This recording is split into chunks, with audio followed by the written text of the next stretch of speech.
TDP అధినేత చంద్రబాబుతో వరుసగా భేటీ అయిన సినీ నటుడు అలీ ఉన్నట్టుండి జగన్కు జై కొట్టడం అందరినీ ఆశ్చర్యపరుస్తోంది.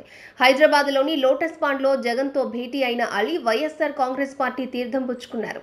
అవకాశాలు, అవసరాలు కీలక పాత్ర పోషించే రాజకీయాల్లో ఇలాంటివి సహజమే అయినా అలీని ఈ దిశగా ప్రేరేపించిన అంశాలపైనే ఇప్పుడు చర్చ జరుగుతోంది.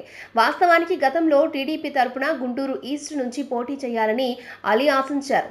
ఈ విషయంలో చంద్రబాబు స్పష్టమైన హామీ ఇవ్వకపోవడంతోనే ఆయన వైసీపీలో చేరినట్లు తెలుస్తోంది.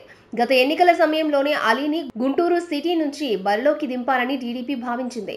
మాజీ కేంద్ర మంత్రి సుజనా చౌదరి అలీతో ప్రత్యేకంగా చర్చించారు కూడా. కానీ ఆ సమయంలో పోటీకి ఆయన దూరంగా ఉన్నారు. అందుకు రాజమండ్రి టికెట్ అడగడమేనని అప్పట్లో ప్రచారం జరిగింది.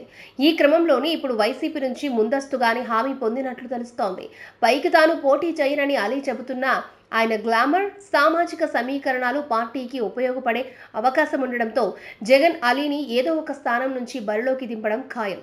ఈ క్రమంలోనే అలీ గుంటూరు పశ్చిమ లేదా రాజమండ్రి అసెంబ్లీ నుంచి పోటీ చేస్తారని అంతా భావిస్తున్నారు.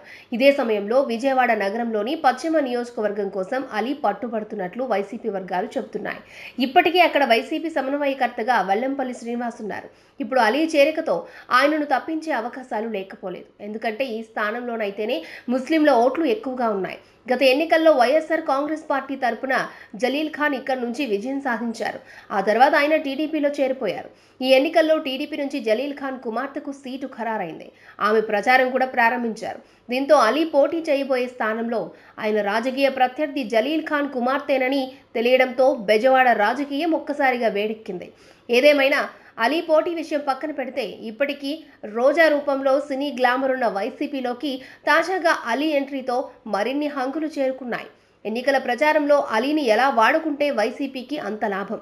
అయితే ఎవరేమనుకున్నా జగన్ ఏమనుకుంటున్నారో అన్నదే ఇక్కడ ప్రధానం.